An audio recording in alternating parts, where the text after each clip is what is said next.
Hello and good evening, and welcome to a series one-off that we're doing called Halloween Special, A History of Horror Films. There's no better feeling than walking into a darkened auditorium to watch a film that you want to see so desperately you've actually gone to the cinema to watch it.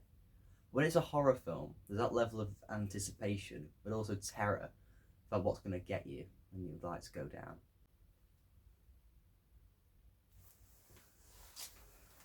Because just remember, when the lights go off, nobody knows what can happen.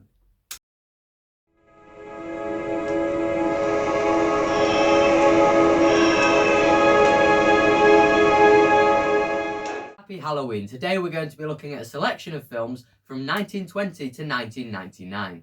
And we're going to start off quickly by looking at The Cabinet of Dr. Caligari, which is a silent German film from 1920. This was made during the peak of the movement known as German Expressionism, in the way that shadows would be painted on sets and they'd be moved and twisted to show what's inside someone's mind, not what's there in reality. The plot follows the main characters going to a circus where they meet the mysterious Dr. Caligari. There they find a man who's been hypnotised, who can apparently see into the future. He predicts the main character's death.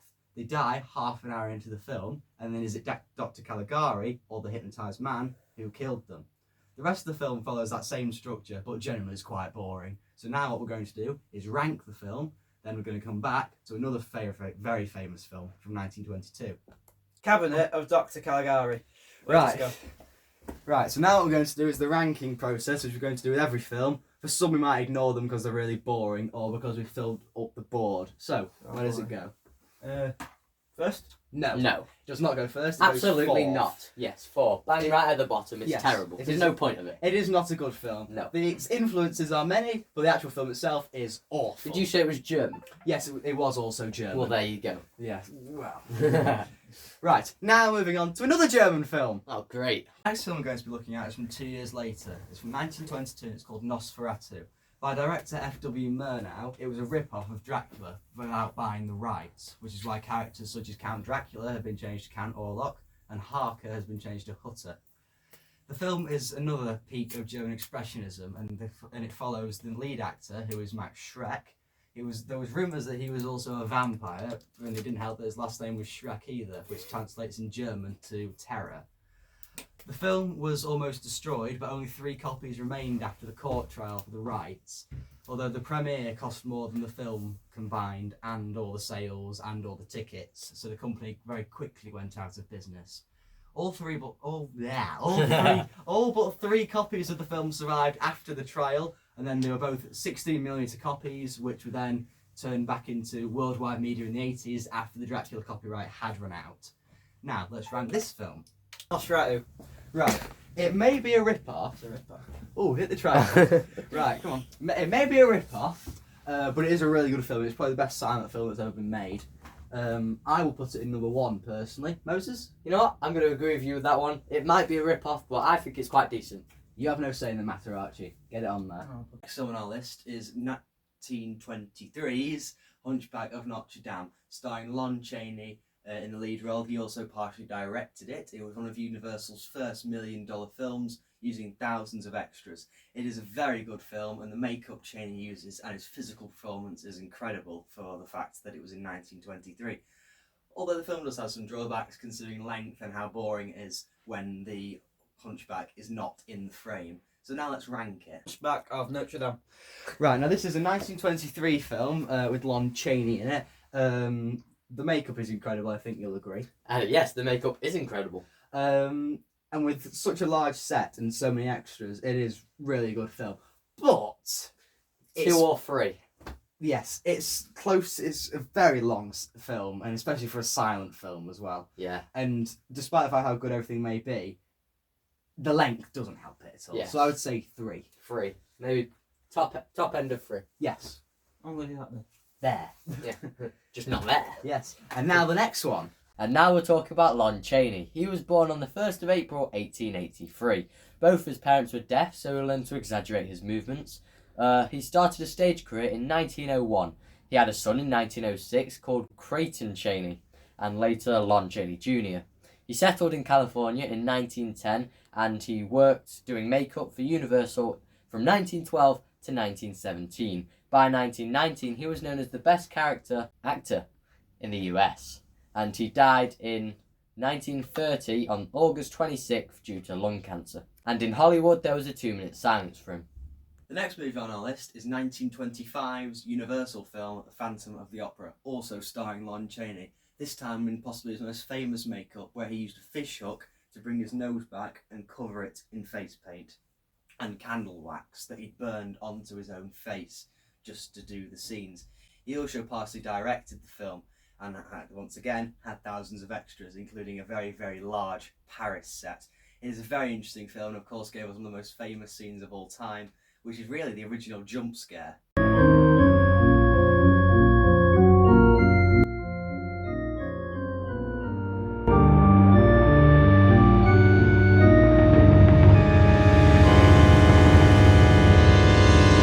Which is why it is a very, very important film to cinema history. Now let's rank it. Phantom of the Opera. Right, so another Lon Chaney film. It isn't too long a film, which is good, and the set still existed until the 2014, shows its influence. So I'm going to say it goes at number 1. Number 1? I mean, I was going to put it at number 2, but because of the makeup, number 1. Number 1, Archie. Number 1. And now moving on to the next one. And now moving on to the next one. The next film is quite a strange one. It's called London After Midnight from 1927, also starring Lon Chaney. It is a lost film, which means it's quite difficult to put on the list of the greatest horror films of all time, but it's the most sought after, mainly because of this image. Although, to be honest, for its reputation, it's probably better that it stays lost, as the 1932 remake, The Mark of a Vampire, was one of the worst Universal horror films, and again, it's probably best it stays lost for Chaney's reputation. Now let's rank it.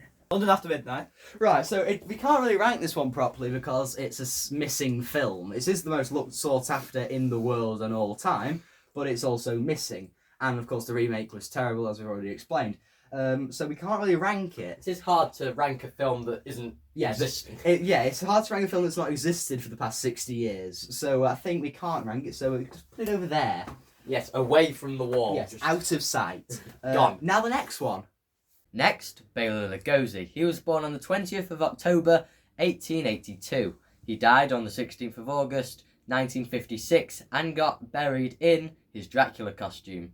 He was Romanian, but he moved in 1920 to New Orleans, then to New York, where he began acting in silent films from 1923 to 1928. He moved to California in 1928 to tour with Dracula play, and 1929 Universal made him the lead in the 1931 Dracula. He was then typecast for the rest of his life, and he ended up going back to the Dracula play in the 1950s and ended up dying in 1956. The next film is Universal's proper first horror film. Starring Bela Lugosi and directed by Todd Browning, it was Dracula.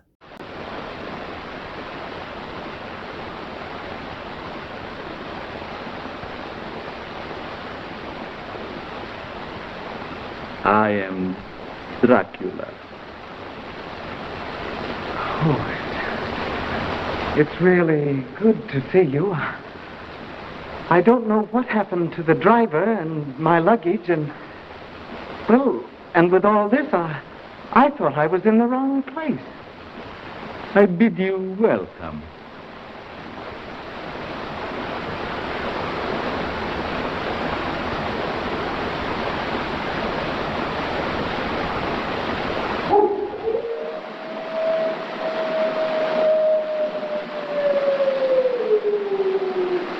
Listen to them. Children of the night. What music they make. Lon Chaney was the person who most wanted to do the role. Of course, he died the previous year, so we didn't have many objections to Bela Lugosi doing it. It was the first proper Universal horror film and had all the elements that would sort of make horror films what they were. It is highly regarded as one of the best horror films, although to be perfectly honest, isn't really as deserved as it should be. Anyway, now let's rank it. Dracula. Right, now this is the first proper Universal monster film. Come on, Moses. The lead actor, Bela Lugosi, is very good, but the film is generally overrated. It is a good film, it has some marvellous set pieces, But to be honest, Dracula doesn't really do much. Now Carl Laemmle. He founded Universal in 1909. His son Junior wanted to take risks. With the success of Dracula, Universal was willing to make monster films. Now we get to possibly the most famous of the Universal monster films, 1931's Frankenstein.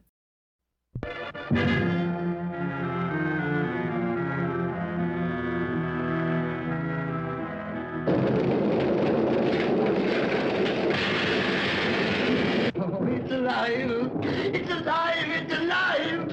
It's alive!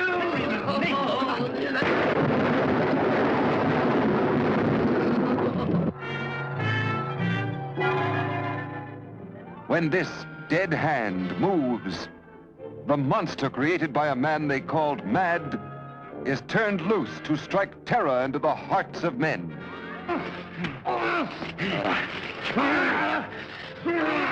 To shock women into uncontrolled hysteria. Elizabeth!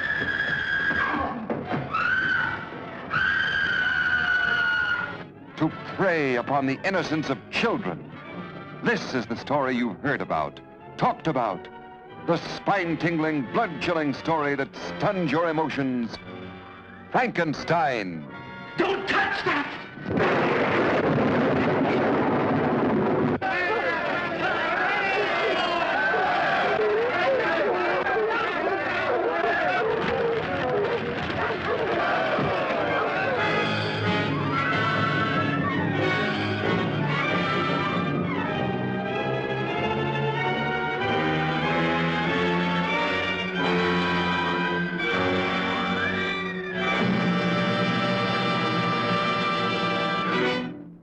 Following the success of Dracula, very quickly afterwards, in the same year in fact, Frankenstein was made, starring Colin Clive as Henry Frankenstein, changed from Victor from the books, and Boris Karloff, who was seen only at the age of 44 to be the new monster. Once, just moving back a little bit, Lon Chaney, who was dead by this time, was in the Universal canteen, and when he went to get in his car, he saw that one random extra he'd missed his bus, so he offered him a ride home and gave him some career advice. The man he'd given that advice to was Boris Karloff, who was now Universal's leading man. This film does deserve its reputation. It is a brilliant film, and of course gives us the most famous scene ever shot. You too!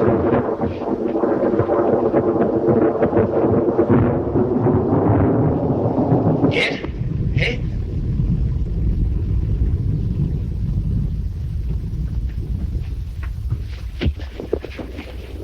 Quite a good scene, isn't it? One man crazy, three very sane spectators. Yes.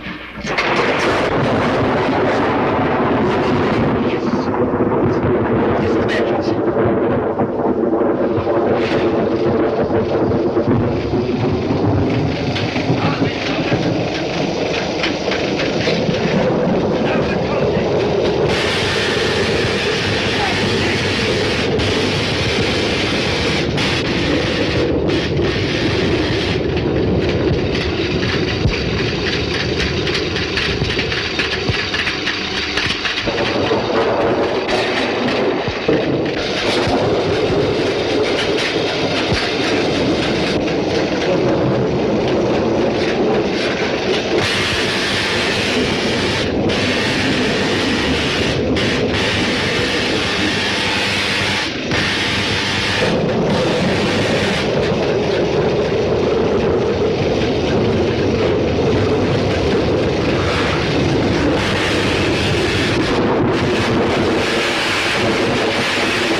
Oh, it's alive! It's alive! It's alive! It's alive! Oh, in the name of God! Now I know what it feels like to be God!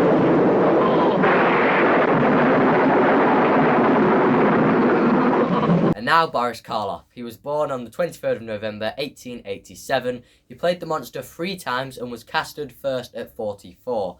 He was always grateful for horror and did it the rest of his life, unlike Lugosi. He did the voiceover for How the Grinch Stole Christmas in 1966 and died on the 2nd of February 1969. The next film, Dr. Jekyll and Mr. Hyde from 1932, isn't the greatest Universal monster film, but it does give us one of the most brilliant camera effects from the 1930s.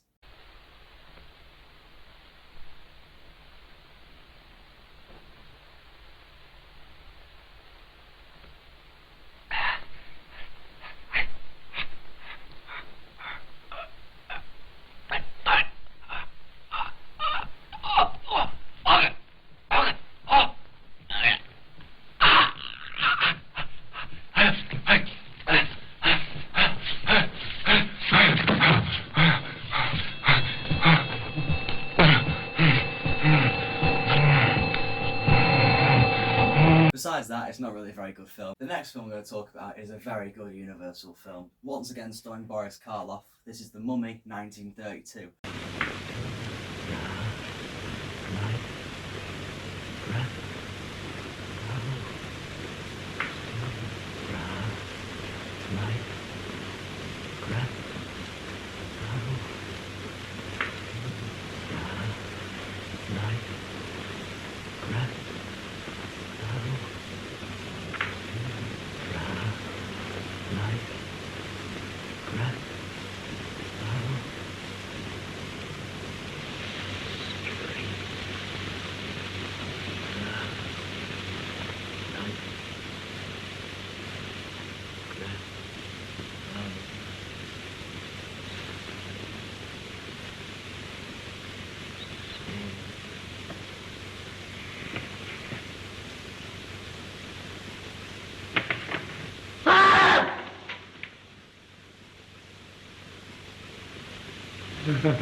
What's the matter, man?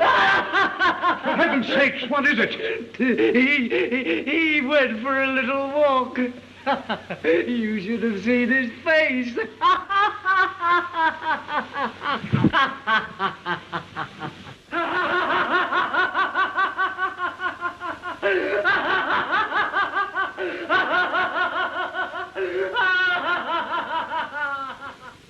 He was once again in Jack Pierce's makeup, which is quite difficult to remember actually, because it was very complicated. So Karloff would arrive at Universal Studios at 11 AM. He would have the makeup for the Mummy applied until 7 PM the next day. Then he'd finish all the scenes by 2 AM that day, and then have it all taken off again by 4 AM so he could go home, have some sleep, then do the exact same thing again. Although the worst part was that scene was only 3.5 minutes long. But to be perfectly honest, it's a very good film and it's way ahead of its time. The same director who'd done Frankenstein and The Mummy returned to do The Invisible Man with Claude Rains. You're crazy to know who I am, aren't you? All right, I'll show you. There's a souvenir for you. I'll show you who I am and what I am. Huh? How do you like that, eh?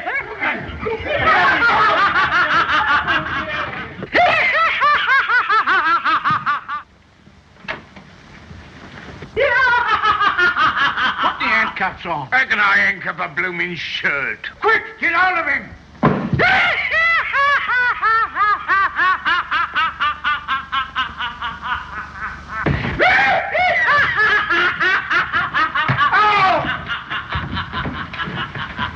A little of this injected under the skin of the arm every day for a month. An invisible man can rule the world. He can hear every secret. He can rob and rape and kill. Look out! Get in going! I'm afraid I need this bicycle. He stole me bike! Here's your blooming bicycle. You can do what you like with it. How's that for a hairbrush, George Henry? Good morning, Grandfather. How do you do? We do our part. Suddenly I realized the power I held. The power to rule, to make the world grovel at my feet. We'll soon put the world right now, Kemp. We'll begin with a reign of terror. A few murders here and there. Murders of great men, murders of little men, just to show we make no distinction. We might even wreck a train or two. Just these fingers round a signalman's throat. A hoax, is it? All a hoax! All a hoax! Don't you see what it means? Power. Power to rule, to make the world grovel at my feet. Jack, listen to me. Listen. Power, I said. Power to walk into the gold vaults of the nations, into the secrets of kings, into the Holy of Holies. Power to make multitudes run squealing in terror at the touch of my little invisible finger. Even the moon's frightened of me, frightened to death. The whole world's frightened to death. Here we go gathering nuts in May, nuts in May, nuts in May. Here we go gathering nuts in May on a cold and frosty morning.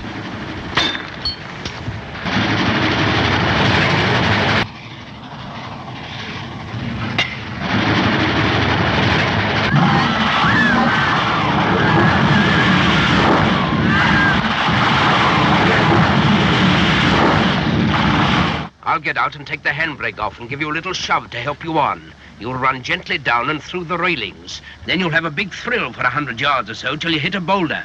Then you'll do a somersault and probably break your arms. Then a grand finish up with a broken neck. Goodbye.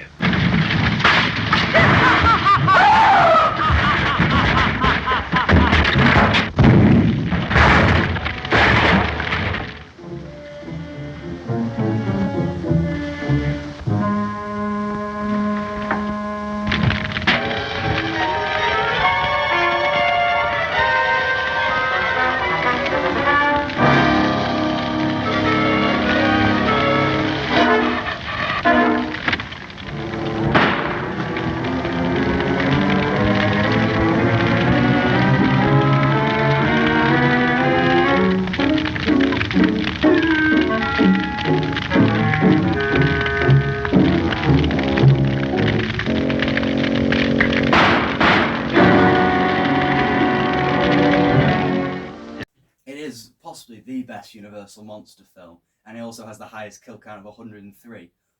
You know, a scientist has killed more people than Frankenstein, Dracula, the creature from that lagoon, and the Mummy combined, which is a bit strange, but still, it's because he wrecks a train. The man who played the Invisible Man, Claude Rains, had his voice damaged in a gas attack during the First World War and had speech therapy to get his voice sort of back to normal, which in the film does help quite a lot with his deep, raspy voice. It really is a brilliant film, and, as I say, probably one of the best Universal films has to offer. Who directed the original Frankenstein, The Mummy, and The Invisible Man was a man called James Whale, and he used to keep the entire crew together for different films. The last Frankenstein movie he'd do was The Bride of Frankenstein from 1935. This film was a lot better than the first film, and that's saying something. And somehow, even though the Hays Code existed, which was a thing that would put restrictions on movies, what you could and couldn't do, they still managed to get away with showing the creature as Jesus. And it's very surprising that got past the censors. But it is a very good film, although you will notice in the final scene, when the monster pulls a switch which blows up the whole castle, Frankenstein gets away. But then in the wide shot, he's still there.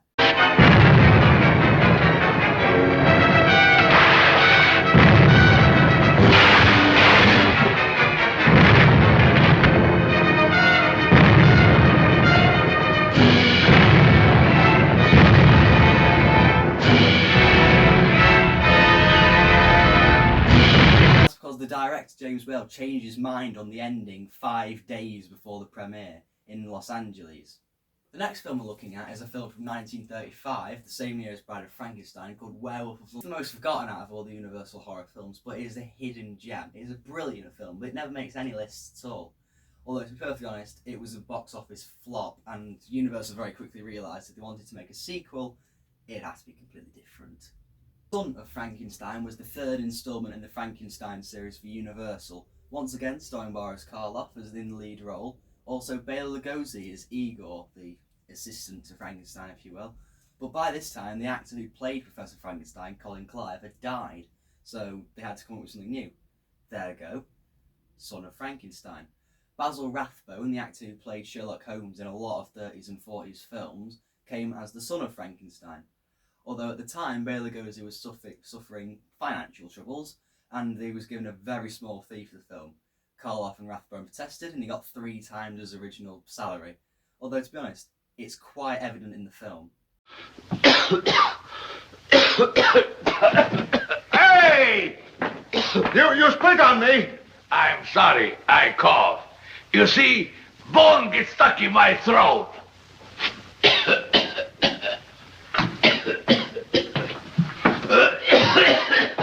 Lugosi's performance is generally contributed to the fact that he got paid a lot more money than he should have. But then again, it is a good film. But at the end, when this happens...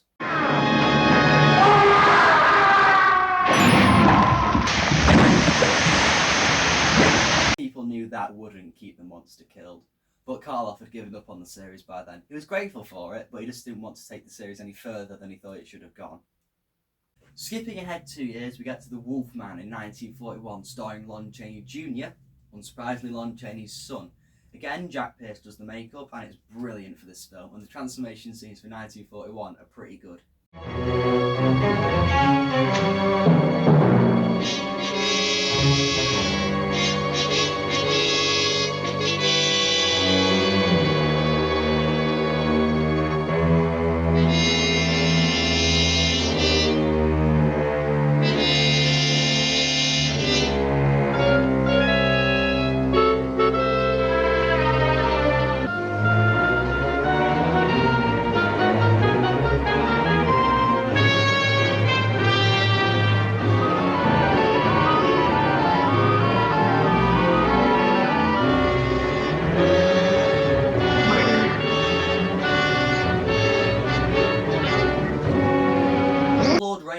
Plays Lon Chaney Jr.'s dad, although to be perfectly honest it's strange how Lon Chaney Jr. is supposed to be English. Claude Rains was English, that's fine.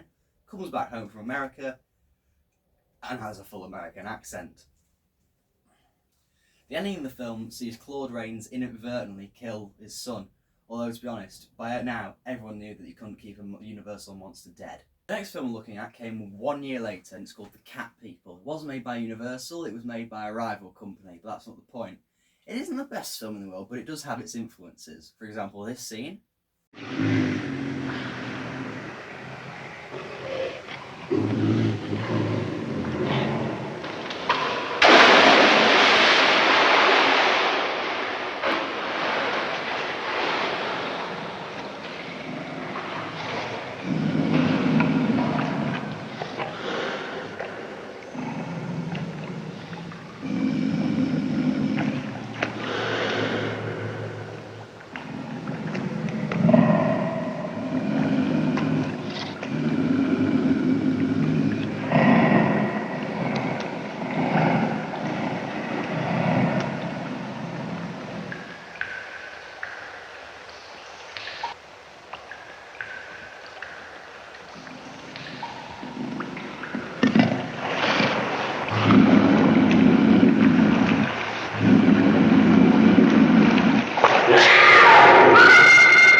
Which doesn't really do anything, but then this scene.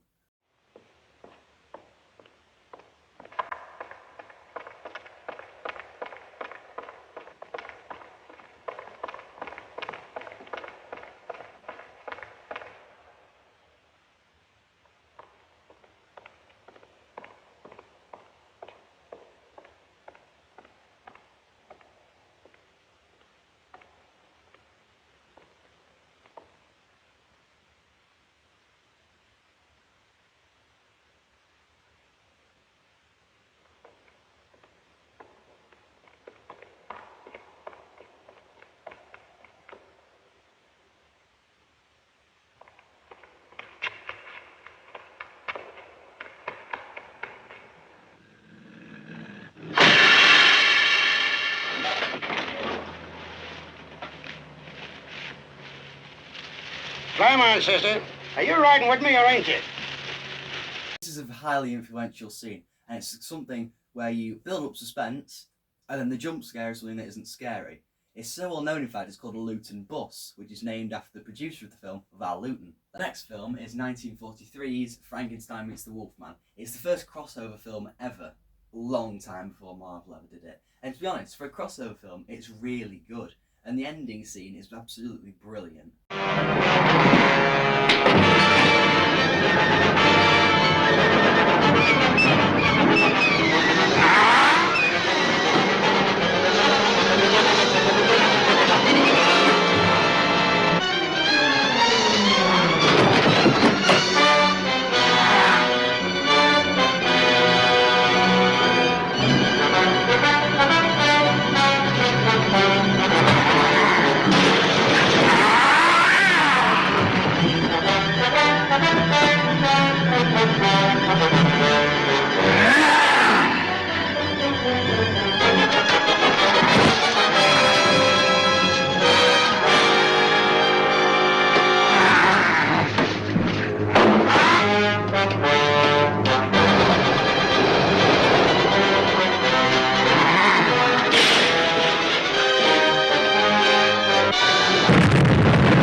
Given up on the role by this time, and so it was Dracula actor Bela Lugosi who did Frankenstein, and Lon Chaney Jr. returned as the Wolfman, but again, wouldn't keep him dead for long.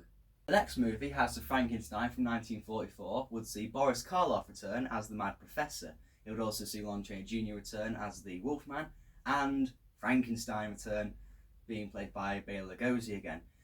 This time, Boris Karloff, as the Mad Professor, seeks to find the Frankenstein records. He goes to the castle where the previous film was, and finds the Wolfman and the Frankenstein monster. He unfreezes them, brings them back to life, and then the monster sort of goes on a rampage, kills a few people, and then they go to a lab. Wolfman escapes. The funny thing was, though, this time, Boris Karloff was the one being carried by the creature, not the creature carrying somebody else.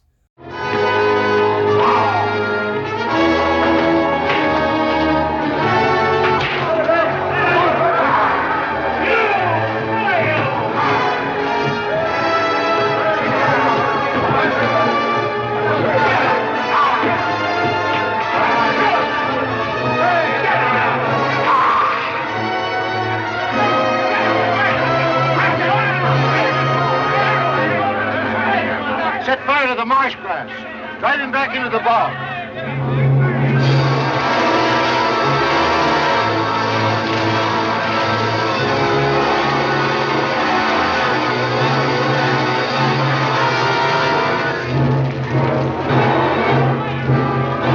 Don't go this way.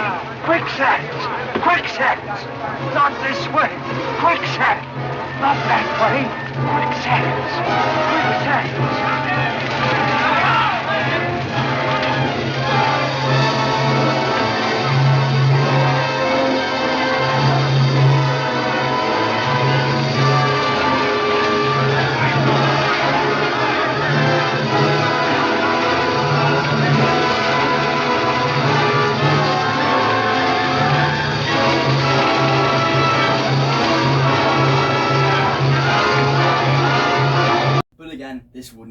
dead for long. The final proper Universal monster film was House of Dracula from 1945. This time we had Dracula, Frankenstein, and the Wolfman, and another mad scientist. We find that Dracula, for some reason, doesn't want to be a vampire anymore, so goes to a sort of monster doctor thing. Then at the same time, Larry Talbot turns up, Lon Chaney is the Wolfman, and says he doesn't want to be a Wolfman anymore either. So they get cured when they find the Frankenstein monster, who then comes and kills some people, and then someone leaves Dracula's lid open and he sort of disappears, and then the Frankenstein creature falls into the sea. Not the best film, although it does deserve a little bit of reputation than it already does. Although the final and only good thing from the film is that at the end of it we finally get a happy ending for the Wolfman. It'd be another 9 years before we got a proper Universal monster film. This time it would be for the last time, and it was Creature from the Black Lagoon. It follows a set of scientists who are now living in the atomic age in the 50s. Gothic monsters are long gone by this point. They find themselves in the Black Lagoon, funnily enough, in the Amazon rainforest, where they get trapped in and picked off one by one by the Gill Man. Now, it is a pretty good film, to be honest, and it does employ the best techniques for filming underwater possible in 1954, although it is pretty good.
Overall, it's a pretty good film. There'll be 2 more creature films getting increasingly worse over 1956 and 7.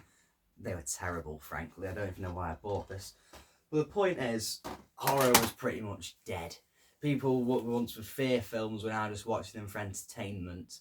America may have given up on horror, but of course, it's just when you think the monster's dead that it comes back even stronger. And this time, it was Hammer's turn.